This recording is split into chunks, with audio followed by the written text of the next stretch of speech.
The horror genre has died.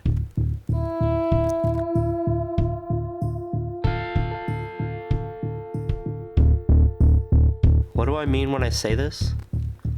Firewatch is everything that the horror genre has been lacking. And yet, you'll never see tags for this game that tell you what it actually is. That Firewatch really is, in many ways, a horror game. And that on a very fundamental level, it's surprising that many aren't willing to even call it a game that's a part of the thriller genre. But Firewatch isn't about giving you those thrills or delivering subliminal dread.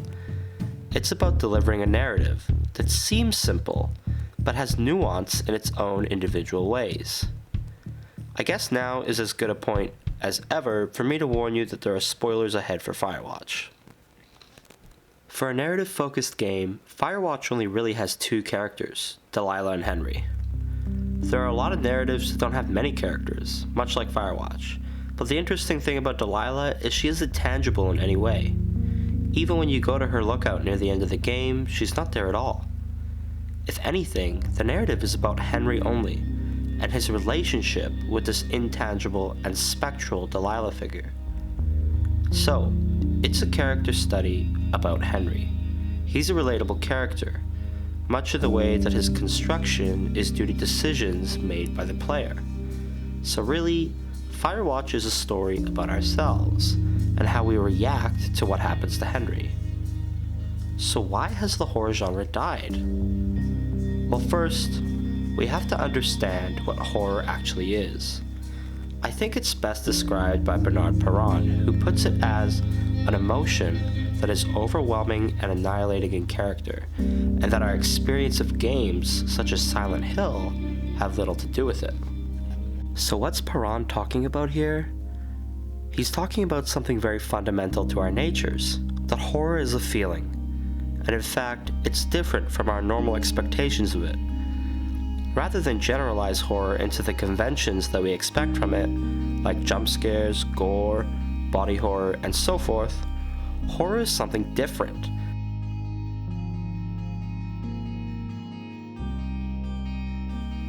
What do you think of when I say the word horror? Maybe you'll go to body horror and films like The Human Centipede. But when you watch this film, what are you actually afraid of? We understand that ideas like this are disgusting, but are we afraid of them? Take the controversially outrageous masturbation scene from this film. The villain uses sandpaper to masturbate. But what's the point? Is this supposed to be scary, or are we supposed to just be disgusted? And is this as disgusting as much as it's bizarre? Maybe that's not exactly what comes to mind when I say the word horror. Jump scares are the cornerstone of what many consider to be modern horror. And I'm not saying jump scares are a bad thing. Rather, a lot of contemporary and formulaic films and games follow the jump scare to deliver a cheap way of shocking you. But is it really scaring you? Take the jump scares from the new Blair Witch. They're not meaningless, but do they really evoke horror, or are they contrived and expected? We've already seen the original Blair Witch, and know and understand that we are expecting something scary to happen, like the jump scares happening now. But in the words of Perron, is this emotion overwhelming and annihilating, or is it contrived and thoughtless? When we come back to Firewatch, we don't expect the jump scares when they happen. This is a part of the charm. Maybe this feeling isn't overwhelming either, but it feels less contrived, and it has to do with how we classify genre. Once we put the label of horror on something, it begins to lose its effect as a product of emotion. Ironic, right?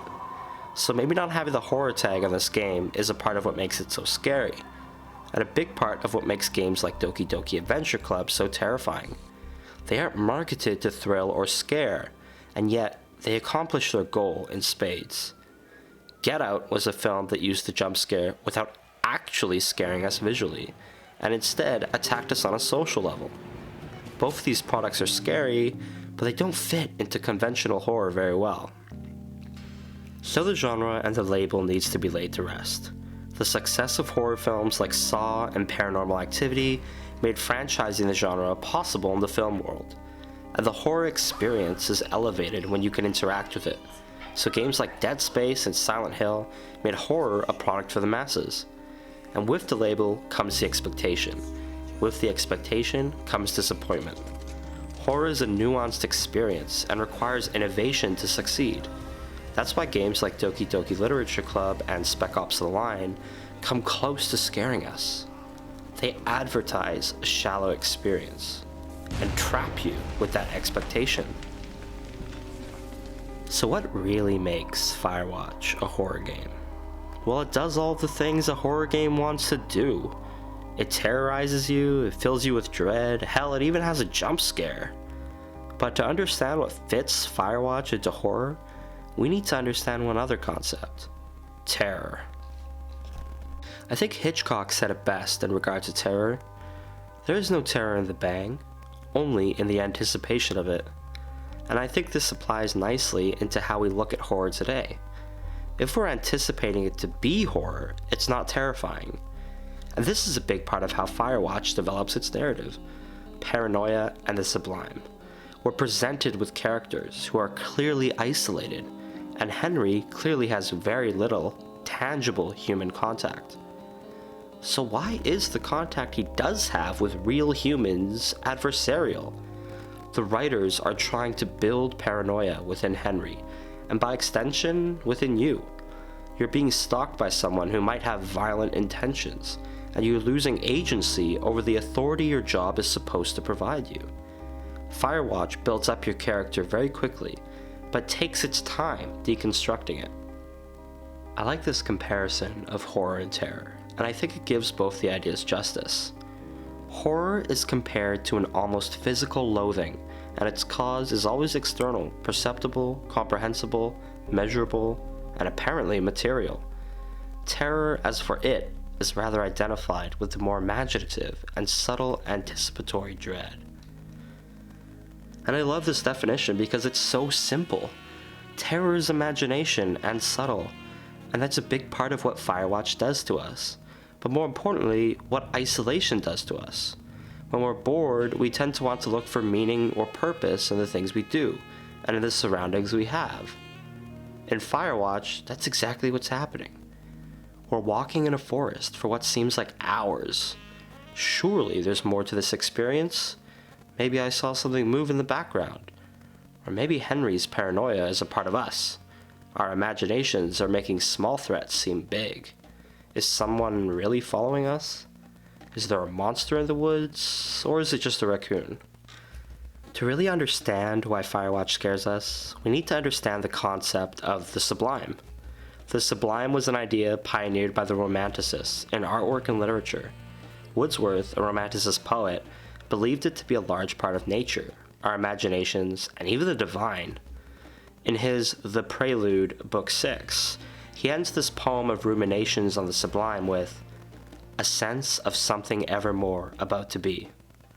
Essentially, that our minds will project nature into something bigger and more powerful than we are, that our surroundings and our environment eclipse our existence.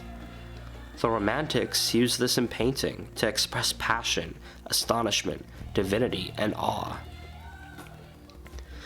Maybe our existence as humans was misunderstood, and that we were truly smaller and cathartic than could be reasonably explained.